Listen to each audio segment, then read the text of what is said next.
چلے اسی تنخواہ میں سے جب بندہ بڑے بیٹے کی شادی کر کے بہو بیاہ کے لے آئے تو پھر بھی کام چلتا ہے، اور جب اس بیٹے کو اللہ بچے عطا کر دے تو اسی گھر میں، اسی آنگن میں، اسی چھت کے نیچے کام چلتا ہے۔ تو پھر تو مان جانا کہ چلانے والا تو نہیں، چلانے والا کوئی اور ہے۔ پھر تو مان جا کے چلانے والا کوئی تو اس وقت جب تنخواہ تیری لگی تھی تو کہتا تھا ابا ابھی میری شادی نہ کر، میں بیوی کو کیسے کھلاؤں گا؟ تو وہی شخص ہے جس کی چھت کے نیچے پھر 1.5 درجن پوتے بھی پل رہے اور گزارا ان کا بھی ہو رہا ہے۔ تو رزق کا ذمہ کس کا ہے؟ اللہ کا، اللہ کا ذمہ۔ اب ہمیں پتہ ہے پہلی بات تو پریشانی اس لیے اتار دینی چاہیے کہ ذمہ ہمارا ہے ہی نہیں۔ اب دوسری بات یہ کہ ذمہ داری کس کی ہے؟ اللہ حکیم بھی ہے اور علیم بھی ہے، حکیم بھی ہے اور جانتا بھی ہے اور اسے پتہ بھی ہے کہ دینا کس طرح ہے۔ اب ہم پتہ کیا کہتے ہیں؟ کہتے ہیں وہ جو بندہ پجاروں میں بیٹھا ہے وہاں اسے نہیں بیٹھنا چاہیے تھا، اور میرا حق تھا۔ تجھے زیادہ پتہ ہے کہ اللہ کو؟ بول کے بتانا کس کو پتہ زیادہ ہے؟ کیوں جی؟ تو آپ اصل ٹینشن پتہ کب لگتی ہے؟ جب بندے کہتے ہیں نہیں وہ پجاروں میری تھی، میرا حق تھا۔ وہ جب گزرتی ہے نا پاس سے مہران کے تو مہران والا ٹینشن بڑی لیتا ہے، حالانکہ اللہ کو زیادہ پتہ ہے کہ وہ حق۔ ایک بات اپنے ذہن میں یاد رکھ لیں، رٹ لیں کہ جو میرے لیے بہتر تھا میرے رب نے مجھے دے دیا، اور بات ختم ہو گئی۔ بس وصل اچھا ہے نہ فراق اچھا ہے، یار جس حال میں رکھے وہی حال اچھا ہے۔ بس جو میرے حق میں بہتر تھا میرے رب نے مجھے، مسئلہ یہ ہے کہ تو اس پہ راضی ہونے کو تیار نہیں۔ حضرت علی کرم اللہ تعالیٰ وجہ الکریم نے میرے نبی پاک کی ایک حدیث بیان کی ہے، اور جناب علی جب یہ حدیث بیان کیا کرتے تھے تو حضرت مجاہد فرماتے ہیں یوں لگتا تھا کہ جیسے حضرت علی ہمیں ہر پریشانی سے نکال رہے ہیں۔ مولا علی شیر خدا رضی اللہ تعالیٰ عنہ فرماتے ہیں کہ مجھے میرے نبی پاک صلی اللہ علیہ وسلم نے ایک طریقہ دیا تھا ٹینشن فری ہونے کا۔ آپ فرماتے ہیں مجھے تو بڑا راس آیا ہے، تم بھی اگر کر لو گے تو تمہیں بھی فائدہ دے گا۔ کہا وہ کیا؟ حضرت علی کہنے لگے محبوب علیہ السلام نے فرمایا تھا لوگوں تم اللہ کے دیے ہوئے تھوڑے رزق پہ راضی ہو جاؤ، وہ تمہاری تھوڑی عبادت سے تم سے راضی ہو جایا کرے گا۔ بس تم 2 نفل بھی پڑھو گے تو اللہ راضی ہو جائے گا، تم 1 رکوع بھی سویرے اٹھ کے پڑھو گے تو وہ راضی ہو جائے گا، وہ تمہارے 313 درود شریف سے راضی ہو جائے گا، تم اس کے دیے ہوئے تھوڑے رزق سے راضی ہو جاؤ۔ ٹینشن اس لیے ہوتی ہے کہ ہم راضی نہیں جو اس نے ہمیں دیا ہے۔ وہ حل میں مزید کی جو دوڑ ہے نا، حل میں مزید کی، بے قدرہ کچھ قدر نہ جاتی، کیتی خوب تسلی ہو، دنیا دار پجاری زردے، کتیاں دے گل ٹلی ہو، بک بک روشن اکھیاں تکیو ویک حویلی کلی ہو، تے کوچ نصیر اساں جد کیتی پہ جانی تھر تھلی ہو۔ تو یاد رکھیں یہ جو ہے نا مصیبت کے مال آ کیوں نہیں رہا، وہ سامنے والا پلاٹ میرے گھر کے سامنے ہے گھر کے سامنے، پر رجسٹری میرے نام کیوں نہیں؟ یہ مصیبت سانس نہیں لینے دیتی۔ موٹر سائیکل کھڑی کرتا ہے نا جب آ کے دکان سے روٹی کھانے آتا ہے، دفتر سے گھر آتا ہے، کاروبار سے آتا ہے، تو جہاں موٹر سائیکل کھڑی کرتا ہے وہ ٹینشن بڑی ہے کہ کبھی میری ہو جائے نا یہ والی جگہ تو میں یہاں بھی بورڈ لگاؤں اپنے نام۔ اس نے مالی پریشانی پیدا کی۔ تو جس حال میں ہے، کیونکہ تو نے اپنا یہ حال خود نہیں بنایا، جس نے بنایا ہے وہ بڑا بہتر جانتا تھا کہ تو اسی حال میں اسے اچھا لگتا ہے۔ تو اسے اسی حال میں، ایک بزرگ تھے تو ان کی طبیعت بڑی علیل ہو گئی، بیمار ہو گئے، تو اللہ نے آزمائش دی تو کیڑے پڑ گئے وجود میں۔ ایک کیڑا یہاں سے کھا رہا تھا، اللہ والے بڑے راضی رہتے ہیں اس کی رضا پہ، تو کیڑا یہاں کھا رہا تھا تو نیچے گر گیا، تو بابا جی نے اٹھا کے پھر وہاں رکھ لیا، کہنے لگے جب اس نے تیری ڈیوٹی مجھے کھانے کی لگائی ہے تو میں اس بات پہ راضی ہوں، تو نیچے کیوں گرتا ہے؟ بٹ ٹھیک ہے کھا، جب اس نے تجھے ڈیوٹی جو تیری لگائی۔ سالبہ بن عبد الرحمن ایک صحابی تھے، سالبہ غالباً نبی پاک صلی اللہ علیہ وسلم کی خدمت میں آئے، کہنے لگے یا رسول اللہ صلی اللہ علیہ وسلم غربت بڑی ہے، میرے لیے دعا کریں اللہ زیادہ مال دے۔ تو محبوب صلی اللہ علیہ وسلم نے فرمایا تو جس حال میں اچھا ہے وہ تیرے لیے بہتر ہے، اس میں تو ہے وہی حال تیرے لیے۔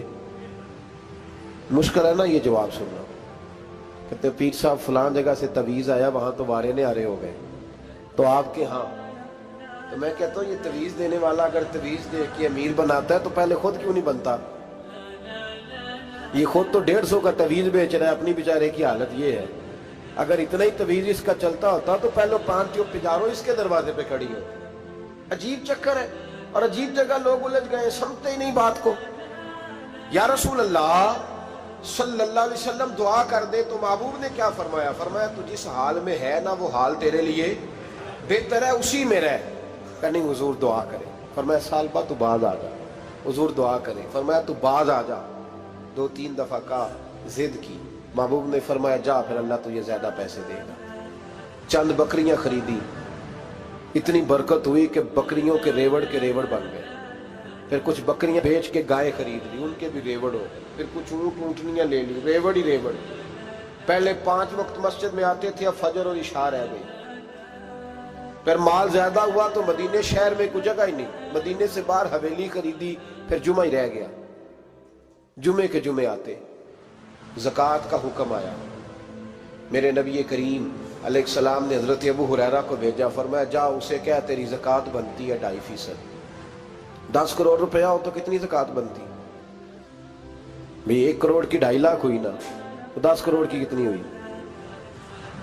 تو بڑی مصیبت ہے جب بینک سے میسج آتا ہے نا کہ 25 لاکھ نکل گیا تیرے اکاؤنٹ سے، بہت بڑی مصیبت، بڑی ٹینشن ہوتی ہے۔ ایک صاحب میرے پاس آئے، ان کی زمین اچانک مہنگی ہو گئی، اچانک پہلے کچھ 15-16 لاکھ کی ایکڑ زمین تھی، پھر وہ کروڑ کی ہو گئی۔ تو میرے پاس آئے، کہنے لگے وہ 10 کروڑ روپے بنتے ہیں تو زکوٰۃ، تو میں نے کہا آپ نے کیا کیا؟ زری زمین پہ عشر آتا ہے، اس پہ زکوٰۃ نہیں آتی، تو آپ نے کیا کیا؟ کہنے لگے وہ کچھ سوسائٹی کے رول کے مطابق میں نے فائلیں وغیرہ لے لی ہیں، اب میں نا کبھی موقع آئے گا تو ان کو بیچوں گا۔ تو میں نے کہا اب تو آپ کا یہ مال ہو گیا بزنس کا، تو اب تو اس پہ زکوٰۃ آئے گی۔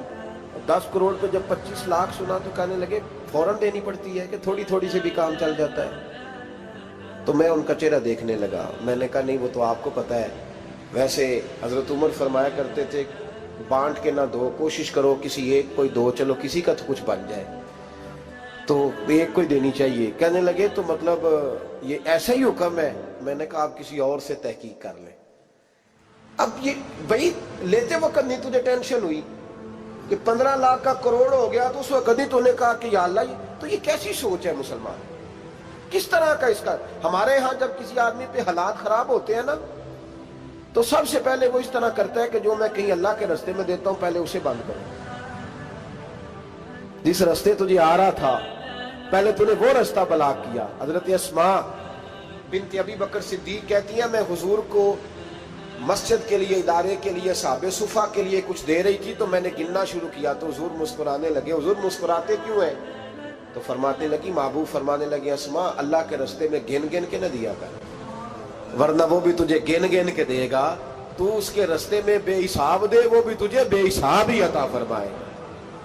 لیکن پہلے یہ والا پہلے دروازہ بند کرو، یہاں سے پیسے ختم ہو رہے ہیں، تو اس طرح کرنا بھائی۔ اس دفعہ سوٹ ذرا گرمیوں والے نہ خرید، لیکن جو تو اللہ کے رستے میں دے رہا ہے اسے دیتا رہے۔ لیکن ہم اپنا نقصان کرتے ہیں، زیادتی کرتے ہیں اپنے ساتھ۔ میں نے آپ کو پہلے بھی بتایا تھا پیار کی بولی ہے، پھر بولتا ہوں۔ ایک بڑے بڑے پیار والے دوست ہیں، ایک دفعہ مجھے کہنے لگے کہ آپ کئی دفعہ اعلان کرتے ہیں تو مجھے اچھا نہیں لگتا، اور آپ ادارہ بھی بہت زیادہ بننے والا ہے، بڑی چیزیں میں دیکھتا ہوں جو ہوں تو بڑا نظام اچھا ہو جائے، آپ دعا کریں اللہ مجھے پیسے دے تو میں بڑے سارے خرچ کروں گا اس کے راستے میں۔ تو میں نے کہا یا اللہ اسے 10 کروڑ دے، یہ 9.5 کروڑ تیرے راستے میں دے دے گا۔ تو چپ کر گیا، جس طرح آپ نہیں کر گئے سارے، چپ کر گیا وہ بھی۔ اس نے کہا جی نہیں جی انشاءاللہ کریں گے۔ تو میں کیا پلیا جی تے دعا پہ ہوں دیا، ابھی تو وہ آئیں گے تو تب دیکھی جائے گی، تو تو یہیں اڑ گیا ہے۔ یعنی 9.5 کروڑ اللہ کے راستے میں خرچ کرنے کی دعا پہ بھی آمین کوئی نہیں کہتا کہ چلو آمین ہی کہہ دیں۔ تو میں کہا تینوں تے 50 لاکھ بچتا سی پیا، لیکن تو اس سودے پہ تیار ہے۔ جب یہ سوچ ہوتی ہے، یہ غلط سوچ ہے، یہ بات تو اگر تم مسکرانے والی، لیکن یہ سوچ صحیح نہیں۔ حضرت عثمان غنی رضی اللہ تعالیٰ عنہ کہتے ہیں جس وقت نبی پاک صلی اللہ علیہ وسلم نے اعلان کیا نا جنگ کے موقع پر کہ 800 سپاہیوں کا خرچہ چاہیے، کہتے ہیں میرے پاس 600 کا تھا۔ یہاں ایک روایت میں حضور نے 1000 کا اعلان کیا تو میرے پاس 800 کا تھا۔ جب 2-3 دفعہ نبی پاک نے اعلان کیا تو کہتے ہیں میں نے کھڑے ہو کے کہا یا رسول اللہ پورا 800 میری طرف سے، کہتے میں نے 200 سپاہی کا خرچہ ادھار اٹھایا لیکن پورے 2 مہینے نہیں گزرے تھے، رب کریم نے مجھے کئی گنا کر کے پیسے واپس عطا فرما دیے۔ پر بات تو یہ ہے کہ تیری وہاں لو لگی ہو، تو تجارت کرتا ہے ان لوگوں کے ساتھ جو کیا دے سکتے۔ تو سالبہ کے پاس حضور نے پیغام بھیجا، پہلے تو کہا تیرے لیے بہتر نہیں مال، جب اصرار کیا تو اب بڑی برکت ہو گئی، بڑا آیا تو فرمایا زکوٰۃ دے، 2.5% زکوٰۃ ہے۔ اب جب سوچا کہ 5 اونٹوں پہ ایک بکری جائے گی اور بڑا سارا مجھے دینا پڑے گا، اب جب غور کیا تو یہ تو نہ کہا کہ میں نہیں دیتا۔ حضرت ابو ہریرہ سے کہنے لگے نبی کریم علیہ السلام کی خدمت میں عرض کرنا کہ میں خود آؤں گا۔ حضرت ابو ہریرہ نے آ کے عرض کی یا رسول اللہ صلی اللہ تعالی علیہ وسلم، حضور وہ کہتے تھے میں خود آؤں گا، تو کہتے ہیں محبوب نے ٹھنڈی سانس لی، فرمایا اسے کہا تھا کہ تیرے لیے مال بہتر نہیں، اب ہلاک ہو گیا، ہائے افسوس ہلاک ہو گیا۔ ان کو بھی تھوڑی دیر کے بعد احساس ہوا کہ یہ میں نے کیا کیا، نبی پاک کو ہی کہہ دیا نہیں ہے، حضور کو کہہ دیا بعد میں آؤں گا۔ اب دوڑے آئے، عرض کی حضور میں سارا کچھ لے کے آئے ہوں، قبول کر لیں۔ محبوب نے فرمایا گویا بلال حبشی کی خشک کھجور بھی قبول ہے، اور صہیب رومی ایک اٹی بان کی لائے تو وہ بھی قبول ہے، اور عمار بن یاسر اور مصعب بن عمیر اگر 2 دینار دے جائیں اور کوئی پرانا جوڑا کسی سپاہی کے لیے چھوڑ جائے تو وہ بھی قبول ہے، لیکن تو اپنا لاکھوں لے کے چلا جا، تیرا کوئی نہیں قبول، معاف کر دیں۔ فرمایا جا معاف کیا، پر پیسے لے کے نہ آنا۔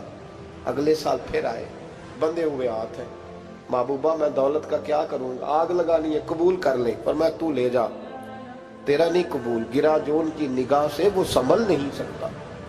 حضور نے وصال ظاہری کیا تو جناب صدیق اکبر کے پاس آئے، لاکھوں کا مال، ابو بکر قبول کر لو، تو جناب صدیق اکبر کہنے لگے اس کا کر لو جس کا نبی نے نہیں کیا، چل جا کوئی نہیں چاہیے۔ حضرت عمر کے زمانے میں قحط پڑ گیا، بارشیں نہیں ہوتی، غلہ نہیں ملتا، حالات خراب ہے، مالی طور پہ بحران آ گیا، غربتیں، مجبوریاں، تکلیفیں، آ کے روئے عمر میرا قبول کر لو، مجھے معافی تو مل گئی تھی نا۔ فرمایا معافی اپنی جگہ پہ، پر جس کا مصطفیٰ نے قبول نہیں کیا۔ بہت سارے لوگوں کو پتہ ہی نہیں کہ ان کا قبول ہی نہیں ہوا، اور وہ الجھے ہوئے، انہیں خبر ہی نہیں کہ اصل بات کیا ہے۔ فرمایا جس کا مصطفیٰ کریم نے قبول نہیں کیا، اب ہیرے اور جواہرات بھی لے کے آئے تو بھوکے مریں گے، پر اس کا قبول، اس بات پہ راضی رہو اس حال میں اللہ نے رکھا ہوا، اس حال میں راضی رہو۔ جو مصیبت ہے نا دیکھنی کہ وہ بھی میرے پاس، تمہیں کیا پتا، کبھی پوچھ تو صحیح اس سے وہ کس مصیبت کا شکار ہے، جو مالی طور پہ بڑا امیر ہے، تو اس کی طرف دیکھ کے اپنا دل برا کرتا ہے۔ بس جس حال میں رب نے رکھا ہے اس حال میں رہ۔ حضرت عثمان غنی کے زمانے میں تو وہ وصال کر گئے، لیکن بھائی تو جس حال میں تیرا رب تجھے رکھتا ہے اس حال میں رہ، تیری مالی پریشانیاں ختم ہو جائیں گی۔ میں نے پہلے بھی شاید آپ کو ایک دفعہ کہا تھا، میں تعلیم سے فارغ ہوا تو میرے ایک استاد اور میرے کچھ دوست کہنے لگے افریقہ آ جائیں آپ، بھائی بہت بڑا ادارہ ہے، اس کو چلائیں، اس کو سنبھالیں۔ میری والدہ سے میں نے کہا، اس طبیعت ہوتی ہے نا انسان کی، میرا بھی دل لگ گیا۔ میری اماں پڑھی نہیں تھی لیکن اللہ نے دانائی بڑی عطا فرمائی تھی، حکمت بڑی تھی، سیانی بڑی تھی۔ تو میں نے کہا اماں جی وہ مجھے ساؤتھ افریقہ کی دعوت ہو رہی ہے تو آپ کیا کہتی ہیں؟ تو اٹھ کے میرے پاس آ گئی اور مجھے انہوں نے اپنے بازوؤں میں لے لیا، پھر میرا ماتھا چوما، کہنے لگی پتر میں تے وال بھی نہ پوٹ کے دیوا کسی نے، ہم نے دولت کا کیا کرنا، تو اللہ کا نام لے کے کہیں بیٹھ جا، رب کریم رون کے لگا دے گا، خیر ہو جائے۔ تو میرے بھائی یاد رکھیں ان چیزوں سے تھوڑا سا دیکھیں نا، قناعت کریں، جو اللہ نے دیا اس پہ راضی ہو جائیں، اللہ بڑا مہربان ہے، وہ آسانیاں کر دیا کرتا ہے۔ تو یاد رکھیں میرے رسول کریم علیہ السلام نے ایک تو ہمیں درس یہ دیا ہے کہ تو سمجھ جا، قرآن نے ہمیں بتایا ہے کہ روزی تیری ذمہ داری نہیں، روزی کس کی ذمہ داری ہے؟ اللہ کی۔ اور دوسری بات یہ کہ جو اللہ نے تمہیں دیا ہے اس پہ تو راضی ہو جا، تیری مالی پریشانیاں ختم ہو جائیں۔ اور پھر حضور صلی اللہ علیہ وسلم نے فرمایا مذہبی طور پر جب دیکھو تو آگے دیکھو، اور دنیاوی طور پر جب دیکھو تو پیچھے دیکھو، پریشانی ختم ہوگی۔ مذہبی طور پر جب دیکھو، جو 5 نمازیں پڑھتا ہے وہ تہجد پڑھنے والے کو دیکھے، اور جو تہجد پڑھتا ہے وہ اشراق چاشت پڑھنے والے کو دیکھے، اور جو بندہ اشراق اور چاشت پڑھتا ہے پھر اس کو دیکھے جو سارا دن مصطفیٰ پہ درود پڑھتا ہے۔